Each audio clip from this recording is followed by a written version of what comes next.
All right, good morning, brothers and sisters. All right, it's really good to be back here again. If you don't know my name is Eugene. I'm the founder of Step 30 International Ministries, and I'm also the founder of Move Sending Agency. And your missionary, Zoe, is currently in Kenya. We have sent her together last year, and today I will also give a little bit of background of what she's doing and what the organization is doing. But before I start, the reason why I named the sermon "The World Outside of Our World" is actually because my wife. Let me show you a little bit of background. Let's go to the next page, please. All right, this is my wife's family. So as you can see, there's a lot of grandkids, huh? My father-in-law, when he was younger, he would used to pray to God, saying like, God, I want the blessing of Abraham. Without knowing that one of the blessing is what? Becoming father of all nations. So my father-in-law, he had like 4 daughters. So all 4 of them married to different ethnicity, nationality, different background. You know, the firstborn married to an American, the secondborn married to, I think it's German-Canadian, and then the thirdborn, which is my wife, married to a Taiwanese, and then the fourth, the youngest one, married to African from Rwanda. And then, and each of them have actually a lot of kids. I have 4 daughters, and that's like the average number in her family. All right, because her big sister actually has 6 kids. Okay, so I don't know how many grandkids they have, but this is the picture. I forgot the number. So you can imagine every time we come together, it's kind of like a United Nations having a meeting. You got all different color. And it's really fun. So my wife, she grew up in a missionary family. My father-in-law, when he was younger, he would travel to India, to South America, and then he would take them, travel around the world doing mission work. And I remember my wife telling me that when she was at the age of 11 or 12-ish, that was actually her first time going to India. And it was an eye-opener because she realized, not all the kids, her age had the same background, childhood, where they would, hold hand every night, pray, and then eat dinner together. She realized the girl in India on the street, the same age as her, would have to do prostitution, selling their body so that they can have next meal to eat. So she realized there's a whole different world outside of her world, and that's when she started to do international missions. So my wife started traveling to India at the age of 15, 16. She started traveling to India, South America, Africa. By the age of 20-something, early 20, she came to Taiwan and got stuck here with me. And then we started traveling to Africa. And also the reason why we traveled to Africa is because my father-in-law. Let's go to the next page. I'll share a little bit about how we started our ministry called Step 30.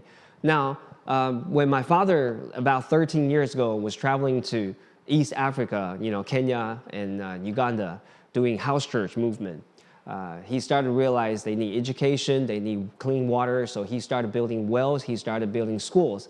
And in our school, all those kids, their feet are all rotten because they're parasite called jiggers will bury themselves into the feet of our children, and they will start laying eggs, and the kids will get needles and dig those eggs and all the worms and parasites out. But then they will get more infection because you have open wound and you step back onto the dirt, so you have a lot more bacteria infection. Severe cases, they will have to go through amputation and life-threatening situation.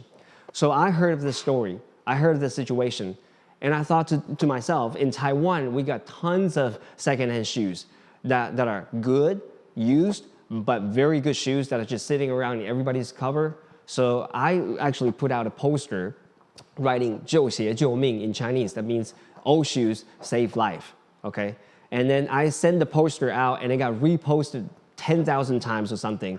And then all of a sudden, the following day, we got thousands of packages from all over Taiwan flooded into our house, and that is my brother's living room right there. If you can see it, that's all filled with shoes, clothes, and that guy on top of that mountain, that's me. So every time I talk about this story, I will always tell it with a grateful heart. I'm super grateful that I put down my brother's address instead of mine, okay? So every one of his room is flooded, all the way to outside of his house is all flooded. Anyway, so we got about 100,000 pairs of shoes the first month. Okay? So then we sent 1 container, 2 containers, and we started having momentum. More and more people want to help, and then I started sending the shoes to Africa, 1 country, 2 countries, and now we send over 10 different countries in Africa. We have sent over 3 million pairs of shoes, clothes, backpack. We are able to provide a lot of the missionaries and local ministries a lot of resources to use. And not only that, my wife and I, we decided to move to Kenya to live for a while because we feel like we can't just sit in the air-conditioned room and come up with creative way to solve problem. We have to understand the culture, the background, the real situation there so that we have better understanding of how to solve their problem and the issue. So we moved there. We actually lived there for a while. So this is about 12 years ago now. And let's go to the next page. Okay. So this is what we would do. We would treat about 15,000 kids, not just kids actually, community people with Jiggers treatment, and we will give them shoes. And every issue that you're trying to solve, there's actually an underlying issue. For example, at first we started giving them shoes, trying to prevent jiggers, and then we would treat them, and then we realized, oh, they don't know how this come about. They don't have any sort of public health education, hygiene, and all that stuff. For example, with some of the villages that we've been to, they actually said to us, our team, our nurses, they said, oh, that person, her feet is rotten. Doesn't matter how you treat it, it's continuing rotten. So she's cursed. You know what I mean? Like witchcraft and all that kind of stuff, because they never received any formal education. So we realized we got to actually go teach them hygiene, bacteria infection, all this kind of stuff. So we'll blow up those jiggers picture, microscope picture, and then teach them what it really is and how to prevent them. And we realized most of bacterial infection actually happens at home because they sleep on the dirt ground. So we ended up going deeper, doing natural flooring for all the families at home. So you can imagine every problem that you're trying to solve, there's always a deeper issue. And then we treat about 15,000 kids, 15,000 people a year now. And let's go to the next page. And we started using the container, the leftover, the container that we use to transport shoes and clothes. We turned them into computer labs. We turned them into Sunday school classroom. We turned them into schools, classrooms that we will teach them kind of life skills. So that education is going to solve long-term problem, in 5 to 10 years. And then also we start building elementary school, high schools now. Next page. And then we started providing clean water because, when you talk about poverty, all their life problems are intertwined together. They have problem with drinking water, education, health, equality, all kinds of problems. So we ended up starting to providing clean water because that's actually one of the fastest way to die from bacteria infection from drinking water. Okay, next page. And then we also teach them how to do organic farming because at the end, the goal is to not help them. What I mean is they have a problem right now. You give them the immediate aid, and then you give them sustainable system and resources so that they will continue to helping themselves instead of continuing to relying on the foreign aid. So we teach them organic farming, we teach them a lot of the herding method so that they will eventually get enough food themselves. Okay, next page. And with all that I just said as our foundation, we started sending teams, short-term mission trip. And I believe one day Pearl Church should send one team because you actually have a long-term missionary there that are working, doing all these things that I just said on the ground. You already have the connection. You already have the people on the ground that will receive you, show you around. And I think you guys are the best candidate to actually one day to form a short-term mission trip to go and see those places, visit those places. And next page. So with everything that I just say as the foundation, we start to realize as we venture into the remote area, some of the desert area, we realize there are tribes that have never heard the gospel. So, and of course, we started tapping into this whole thing called unreached people group. There are 2 billion of them out there in the world, in villages, in some of the persecuted countries. So we started to form a sending agency called MOVE. And we started recruiting people that are willing to devote 10 years of their life to live in the desert, to learn 2 languages, one trading language, one tribal language. and then they would live in there, be received by the locals and speak the language and translate the Bible if needed, and to establish the first churches in the unreached people group. And that is what we're partnering with by sending Zoe. And I think that is what we do as the organization in a whole. So let's go to the next page. Now, with everything that I just said, I wasn't always, in the missional community. It's because of the shoes situation where I received some shoes and I send the shoes, so I have to go there, check it out to see how they use the shoes and then all the resources. And then one after another, I started walking into this whole thing that I didn't know about is cross-cultural international mission community. And I remember one time a missionary lent me a book called Voices of the Martyr. I don't know if you guys heard of that book. It's basically a book, a collection of all the martyrs in the history. The number one page, the first page is Stephen, the Stephen from our Bible. So we probably have all read that story. And then I started read that book, and it just blew my mind because every single page is short story, one page, one martyr, one page, one martyr. Every single page, it's a really thick book, and it keep adding to it to the 2,000 years of history. And you can see year after year, there are always people, preaching the gospel, taking the gospel to the ends of the world, and they sacrifice for that Great Commission, even till this day. And I remember this is not just, long time ago, even till this day, it still happens. Let's go to the next page. Have you guys heard of this thing called the Open Doors Ministry? Okay, Open Doors Ministry, they actually do studies on what the Christianity is like around the world at today.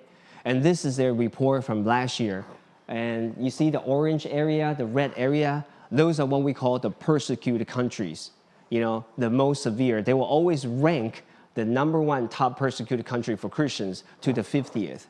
Okay, let's take a guess. Where is it that are always ranking the number one top persecuted country for Christians?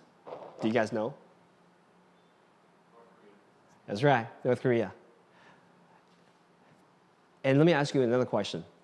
Who here, our brothers and sisters, have prayed for North Korea in the past, let's just say 3 months? Has anyone prayed for North Korea in the past 3 months? What about 6 months? What about this year, this whole year? All right, we have someone. What about the past 3 years, let's just say? Have we ever prayed? Okay, another person. Okay, I'm not saying this to shame you or, do anything like that. But this is actually a very typical number. Wherever I travel, if I talk about unreached people group, if I talk about praying for North Korea, praying for Afghanistan, praying for Yemen, this is kind of the percentage of brothers and sisters will pray for them. Now, I don't think that we don't care about them. I think we just simply don't know much about this situation. I remember this one time. Now in Taiwan, this is about the same. We don't usually pray for North Korea, but I remember this one time. My friend has invited somebody from North Korea that escaped North Korea to come to Taiwan to share about her testimony. And as she was sharing, people in the church just started bawling their eyes out, and they're willing to help.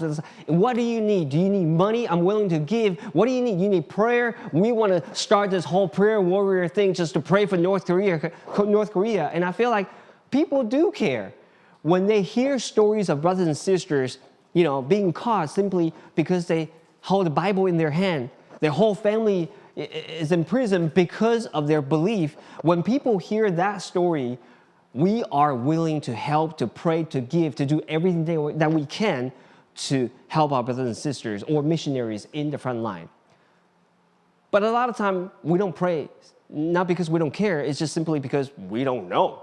We don't know what brothers and sisters are going through in Afghanistan. We don't know what they're going through in Yemen. We don't know what they're going through in Jordan. We don't know what's happening in Uganda, in a remote tribe in the desert. There's a pastor that are there sacrificing their life so that people could hear the gospel. We just don't know. And let me tell you about the persecution according to Open Doors.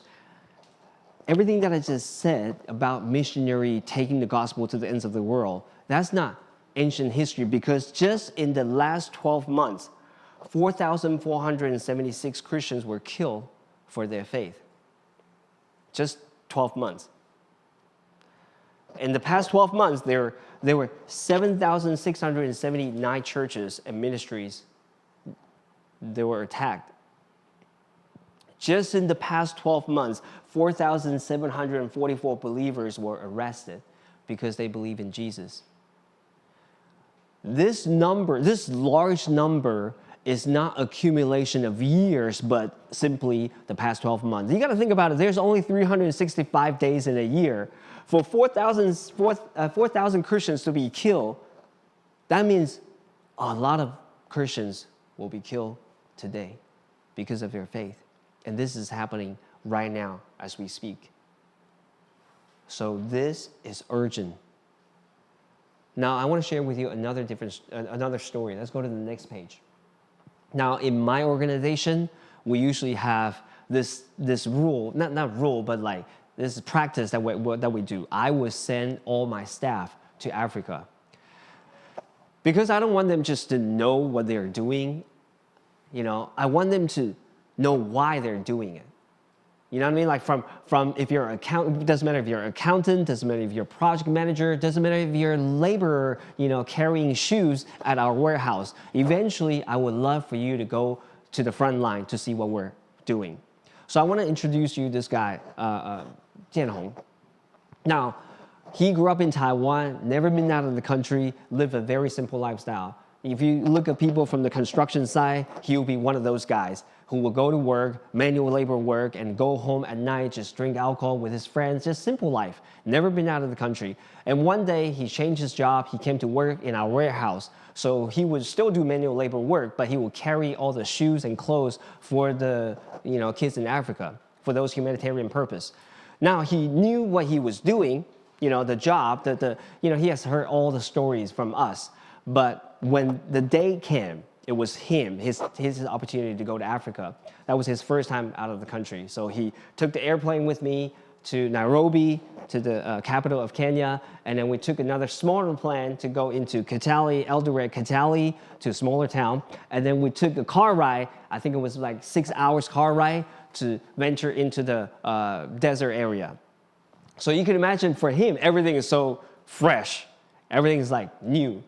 And in the desert, I remember him playing with the kids. I remember him checking out our water system. I remember venturing into even the deeper side of the desert where everything is dry. He would see people, the African mamas carrying their kids in a dry riverbank, digging sand, 2, 3, 4 meters high, like deep, I should say.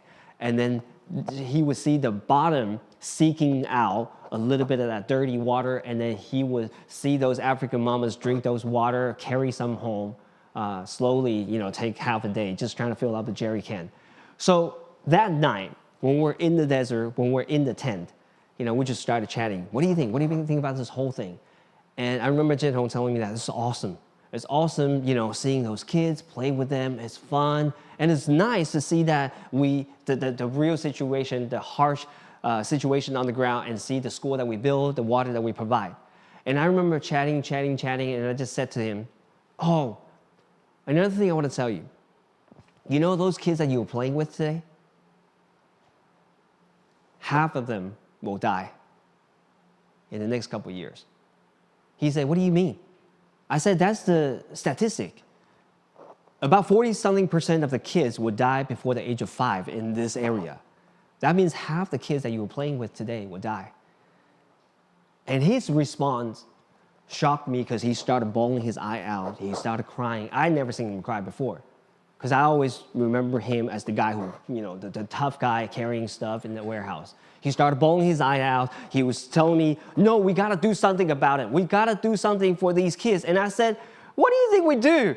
That's what we do every day. We fundraise, we build school, we build water well, we give them we give them medical treatment. That's what we do. I remember thinking, it's funny. I thought he already knew all this. I thought we talk about this every day. What is the difference here? And it just dawned on me that this is no longer numbers anymore. For him, these are the kids he had held in his hand.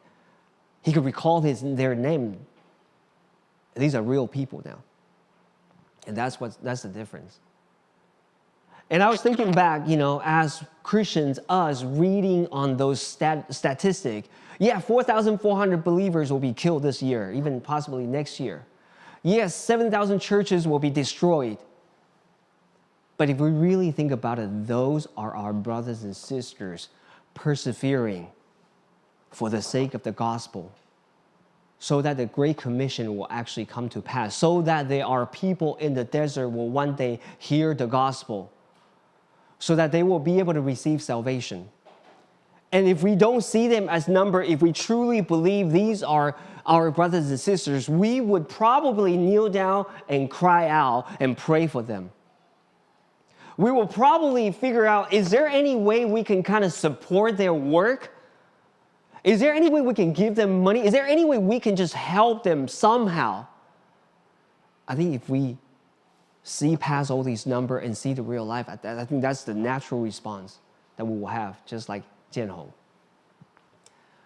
So you can imagine after we come home from that trip, I can work him harder now because he's willing. He's definitely willing to put his back into it.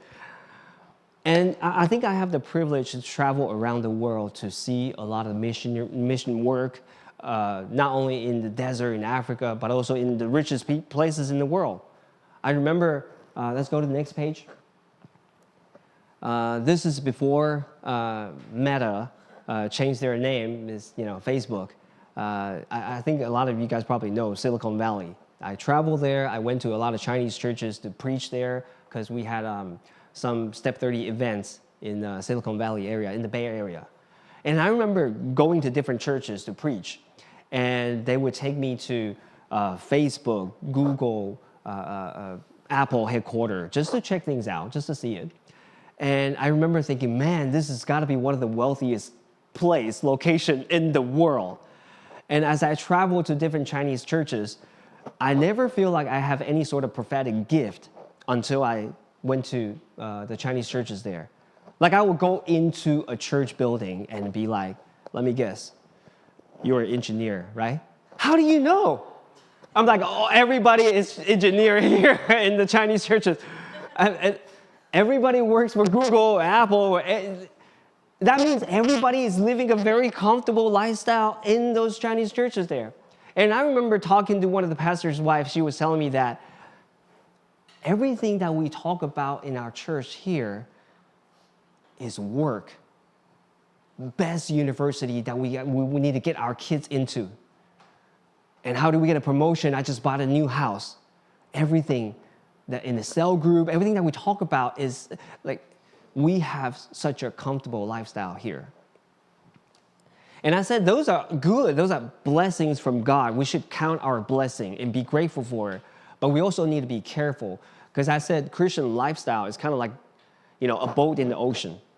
As we sail out, all these blessings in life, material blessing, are kind of like the anchor that we put down. You picture this, you get a new job, another anchor down. Your kids got into the best school, another anchor down. You guys just got a promotion, you bought a new house, all these anchors that you put down. The danger is this. One day, no one's able to call you out of the location and the place in life. Not even God can call you out of where you are. And I said, if all the believers are like that in the world, and the danger is, if all of us are pursuing a more comfortable lifestyle as our ultimate goal in life, then I got to tell you, the Great Commission will never come to pass. Just like Pastor David Platt said, when we talk about those unreached people group, do you know where they are? They're in the toughest places now because the easy places have all been chosen. The people that have not yet heard the gospel are those in the underdeveloped area or the persecuted area. And who is willing to lay down the comfort of life and take the gospel to them? And that's what we're facing. And that is the heart of God. If we really look at the Bible, that is the heart of God. From the beginning of the Bible to the end of the Bible, this message kind of, threaded everything together. Let's do this. Let's go to the next page. From the very beginning, when God first created, Adam and Eve, God created mankind in his own image. In the image of God, he created them. Male and female, he created them. God blessed them and said to them, be fruitful and increase in number, fill the earth and subdue it. Now, remember, in the Bible, God always talks about all tribe, all nation, all people, all group, all over the world. That's always his message for everybody. And let's continue to read on in Genesis where he called Abraham out. What did he say? Let's go to the next page. The Lord said to Abram, go from your country, your people, and your father's household to the land I'll show you. I'll make you into a great nation, and I'll bless you. I'll make your name great, and you will be blessed. I'll bless those who bless you, and whoever curse you, I will curse. And all people on earth will be blessed through you. That's always the heart of God. The message, the gospel is for everyone. And if we continue to read on to the New Testament and even to Jesus' command, let's go to the next page. You got to think about this. In Matthew 28, Jesus died on the cross, rose from the dead, and this is before he left. He's leaving something for his disciples. I don't know about you, I got 4 daughters. If I'm in my bed ready to leave, I'm not going to gather them together and say, remember to hang our clothes and dry them. They're dirty. You know what I mean? Like, I will probably say something that means a lot to me. Before I leave, the last thing I'll tell them is, take care of mom. Or continue to serve in the church or something like that. I don't know, something that's super, super important to me. But think about this. Jesus is about to go. He gathered all the disciples and he says something to them. This got to be one of the most important things that's in his heart. What did he say? How about this? Let's read this together. Can we do that? Okay, 1, 2, 3. Let's go. Then Jesus came to them and said, therefore, go and make disciples of all nations.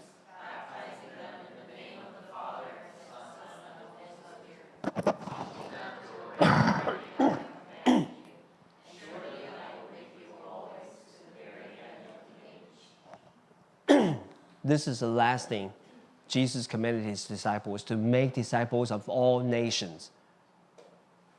And let's look at the last passage, the last book of the Bible, Revelation. Let's go to the next page. Here we see a vision.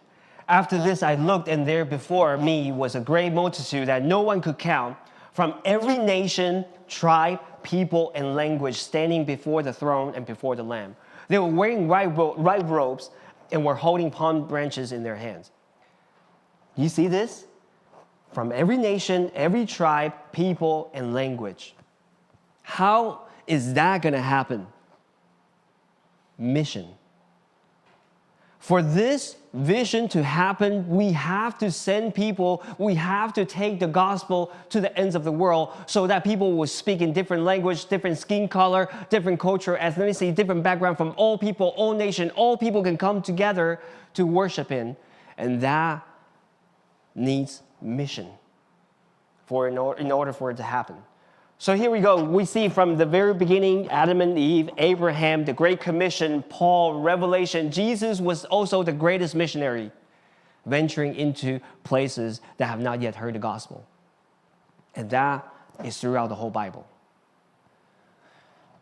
Now, I want to be very honest with you, something.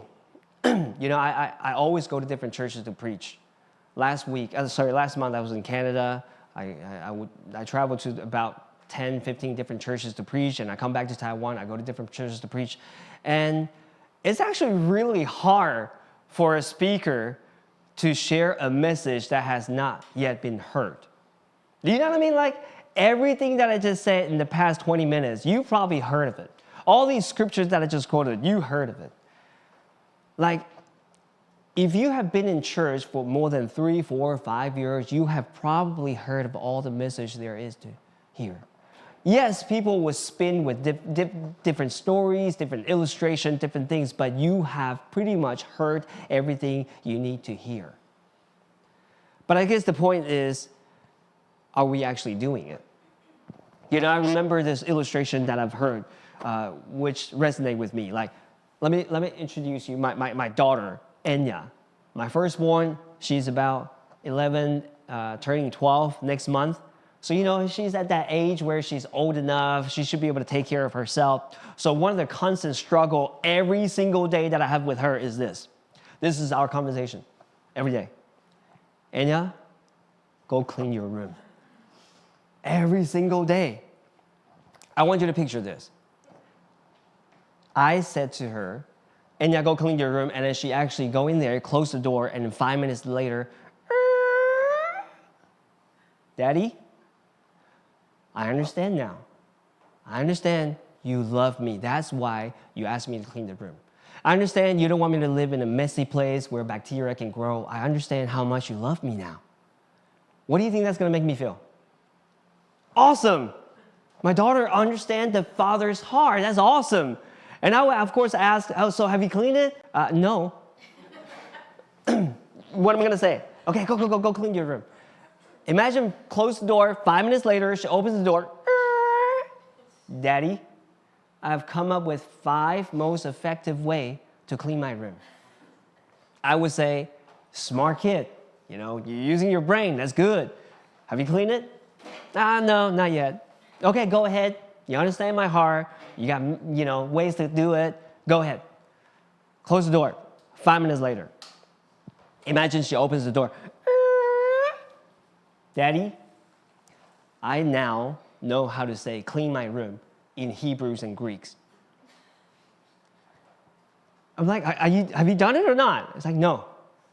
At this point, I'll probably want to kick her in the butt and tell her to go clean her room. And imagine she closes the door, actually in there for 10, 15 minutes, long time, and finally she opens the door. Daddy, I just called a lot of my friends. We're going to come together every Sunday to talk about how we want to clean the room. This is ridiculous, right? But let me tell you, brothers and sisters, are we Christians like that sometimes, though? Like, have we heard about feeding the poor? Have we heard about preaching the gospel, evangelism? Have we heard about the Great Commission? Have we heard about praying for signs and wonders? Have we prayed about devotion? Have we heard about giving to the mission, whatever? We have all heard it all. We understand the Father's heart. We even have 5 most effective ways to do evangelism. We even know what Greeks and Hebrews says in this original context. But are we doing it? Have we cleaned the room? Or we gather with a bunch of friends to come talk about how we're going to clean the room. Let's come hear more about Father's heart. That's why he asked us to clean the room. That's awesome. I've never heard of that illustration. Now I truly understand he wants my room to be clean. Are we doing it? I guess that's the point, right? And going back to the same thing, everything that I've said, you already heard it. And I guarantee whoever is going to stand on the stage next week will say something that you have heard before, and the week after, and the week after, and the week after. Nobody's even surprised by everything that I just said. Nobody's going to be like, whoa, I didn't know we have to preach the gospel. Did you know that? I didn't know. Did you know we got to share the gospel? No one's surprised by all the messages that are being preached on the stage. But we got to ask ourselves, have we cleaned the room or not? And it's very, very urgent. We need to do this. Let me end with this one story with you. If we can go to this page. Yeah. I think I have shared a lot about the projects that we have done. The things, the school that we built and things like that. And I don't know if you understand the implication of what it really means. So let me share with you this one story. This year, I went to Kenya, and I took this picture myself. So this is us gathering under a tree. This is how we have churches there. And the reason why I travel there, this is a village called Loki, and it's located in Pokot County in Kenya. So this is a desert area, so they're pretty remote. So they don't have a lot of contact with the outside world. So even though Kenya capital is very developed, but this desert is kind of like isolated. So we have built a school, we have built a well, we have built a clinic. This year, we have just finished high school, the first ever high school in that whole area. So I went there to visit them. And as I was talking to the principal, he said something that was very, very encouraging for me. But before I said that, let me give you a little bit of background. Because of their remoteness, they kept a lot of their tradition. And for example, one of their tradition is female circumcision. I don't know if you guys heard about it. Pretty much when a woman's, I won't get into detail, but pretty much when a woman is getting to the age, say 14, 15, to the maturity, they would take her and perform female circumcision using blades to cut off certain part of her private parts, and then sometimes sew it up until the day of marriage. And you can imagine growing up. Now, I'm not even here to talk about how dirty those blades can be sometimes, the infection that they can get. Let's just say if you survive that, what it means is you don't have a social status or value in that kind of community. I mean, it's hard for me to think about it because I got 4 daughters. So as a woman growing up there, let's just say you pass that female circumcision ritual and you started growing older, the thing that will happen to you is somebody older from the village will talk to your parents and buy you off as a bride. They will use 1, 2, 3 cows or sheep, depending on the negotiation, and they will buy you off. And that we're not even talking about a wedding day and where you're being married off. We're talking about one night somebody is going to drive the truck to your house and offload the animal and put you in the car, and now you are someone's wife. You are still a kid, but you're someone's wife. And in that new place, you will have to do all the house chores. You have to go fetch water. You have to do all the manual work. And if you have any form of disobedience, your husband will beat you up. How do I know? Because we built a clinic. We know how many young girls we have treated. And let's just say if you cannot take it, what's going to happen? You run home, but your parents are going to say, there's nothing we can do. You are someone's wife now. So they will send you back home. So that will be your life for the rest of your life. And the reason why I want to talk about this is because when I visit, I knew this is, the background story, what the village is like. I already knew this. So when I was visiting our high school that was freshly built this year, I remember talking to the principal. The principal was talking about the school, how the facility is doing, and the students are doing very well. And then he mentioned, oh yeah, Eugene, you know we have female circumcision here, right? This ritual. We realized some of the kids, when they started coming to our school, their parents actually postponed the ritual. Because they won't be able to come to school to get free lunch and everything, it's going to cause too much trouble, so the parents will postpone it. And now when they continue to postpone the ritual, and now that we have built a high school, and maybe they will continue to postpone it to the time where they turn 18, 19, when they get into maturity. And maybe they will never have to do it again. And our vision, our dream is that if we actually have 100 kids graduate, 200, 300 kids, that means we're going to have the first group of people that are highly educated. And they're the ones who will kind of have more of a saying in the house because of their education background. And when you have enough people that have received these kind of public health, hygiene, education, and they have better job, better opportunity, then we're talking about eradicating the ritual of female circumcision in our village. And I look back in history, that's what happened with a lot of missionaries when they bring education, when they bring the gospel to a village, and they will transform a lot of the rituals. And I was very, very encouraged. I mean, I was only there to check out our school. I didn't know the implication of education, clean water, and all that is going to drastically change those young women's life. Not only that, when we were gathering that day in the church, I remember one young guy, was talking to our missionary, and he said, the gospel really did change my life. He said, I used to go around to different huts to rape women. And I remember hearing that. I was like, man, you're terrible. But no, that's not him. That's the culture. He said, oh, it's just me. He raped somebody. Pretty much everybody rapes people here. Like guys would do that to women in the village. But here's what he said, though. He said, I was blind. I didn't know what I was doing. But the gospel changed me. It's through the message of the gospel I realized how sinful I was. I realized I was in such a filth sin. Now I'm different. And he said, I am able to take that gospel to share to the village, to our young guys here in our village. And I believe that's going to drastically change our village. Guys, humanitarian work plus the gospel. You know, we're talking about education, we're talking about clean water, we're talking about self-sustainable food source, we're talking about a message of righteousness and holiness combined. We're going to change this village forever. And that's why we do what we do. I mean, people hear me talking about the villages that I visit, and they say, oh man, it's sad for them. No, it's not sad for them. Because I know their next village and next village and next village, they would never have missionaries going in, at least not in the next 10, 20, 30 years.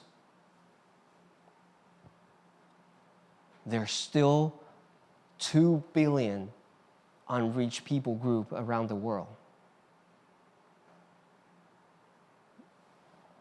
You know, collectively as Christian, globally, we have sent thousands and thousands and thousands of missionaries around the world.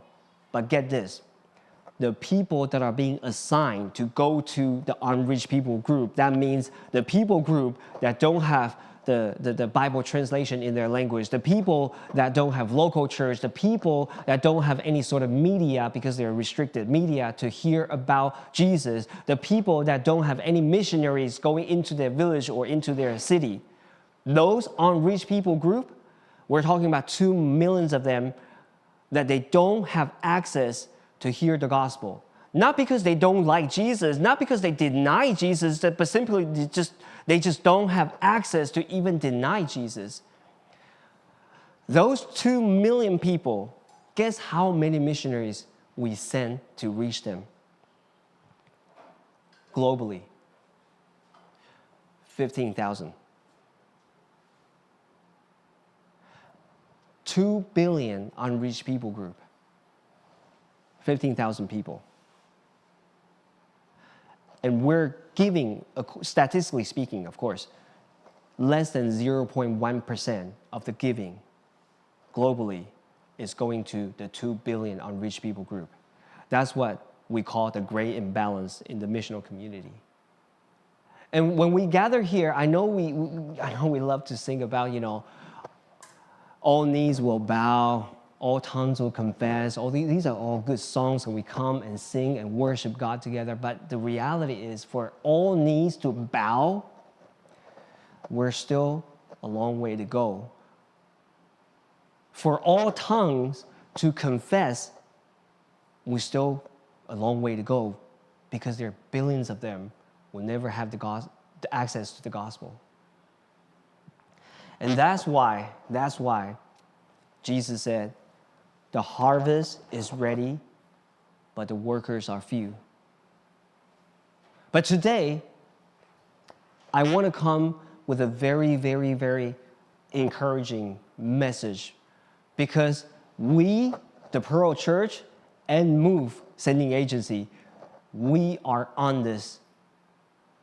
We're doing this together because by sending your missionary, Zoe, going to those tribal areas, to those unreached people group, our effort, together, joint effort to send Zoe, is that one day when this is all done, when we're in heaven, one day there will be one people group that will speak a different language, maybe with different skin color. They will worship God in eternity with us because of our work here together. Right now, Zoe is in his first year, and she's still learning the first language. And very soon, she will kind of get her language tested. And then we'll estimate for another 6 months to a year, she will be able to master the first language. And then next month, she's actually going to venture into a different place, do what we will call village scouting, searching for potential unreached people group, because we have to do a lot of those village scouting, so that those tribal scouting, so that people will receive Zoe into their village, and then she will move in among them to learn the second language. And then after that's done, she can start introducing the gospel. I don't know if she needs to translate the language depending on the village, translating the Bible, depending on the village that she will go to. But this is something that you are already doing in response to reach the unreached. So my heart is this: don't forget about her. I know how easy it is to be caught up with everything that we're already so busy running a church here, our work, everything that we have to do in life. But knowing that there is a sister that we have sent out last year, and she will continue to be in the mission field, and it's only going to get harder and harder. So she will need your prayer, more and more of your prayer, more and more of your time, and even giving to support her. And I believe it's worth it. Nothing else that we do here on earth is going to matter in 200 years, except for the effort that we will pour into the kingdom, into the Great Commission. So don't grow numb to this calling. A lot of times I'll preach a heavy message, and people love it. People love the stories and things like that. But in the back of my mind, I always have this fear. I'm being very transparent with you. I always have this fear. The stronger message that I preach, the easier it is to grow numb to it. This is what I mean. I always say, devil loves us to come together to hear a message, to read the Bible and not do anything about it. Do you know why? Because that's not growing our biblical knowledge only. Sometimes that could be desensitizing to us answering to the call of God. I don't know what it's like for you, but a lot of people that I meet when they first come to the church, when they first come to Christ, come to the faith, when they hear a message saying we need to forgive somebody, they would say, "Oh man, it just penetrates through my heart, man. It hurts me because I need to forgive my dad. I need to forgive my co-workers or whoever." And you imagine they hear the same message, read the same passage the second time, third time, fourth time, fifth time, sixth time, seventh time. They can hear the message, same message, asking you to forgive somebody and not feel anything, and only thinking about what I'm going to eat later for lunch. So brothers and sisters, don't grow numb to the calling of the world, to the need of the world and the calling of God. Let us continue to practice what we already know. And I'm going to end this. I was reading this article the other day, talk about preachers. Did you know that 98% of the things that's being preached on the pulpit will be forgotten? That's sad. Because we spend all this time preparing and knowing that statistically speaking, 98% of what I said, you're going to forget about it in the next couple of weeks. And I was thinking about this article that I read, and I thought, if I could only say something for you to remember, forget about everything I just said, right? If I can only say something that you will remember, this is what I want you to remember. Just this one thing. Brothers and sisters, let's clean our bedroom. Let's bow our head. Let's pray.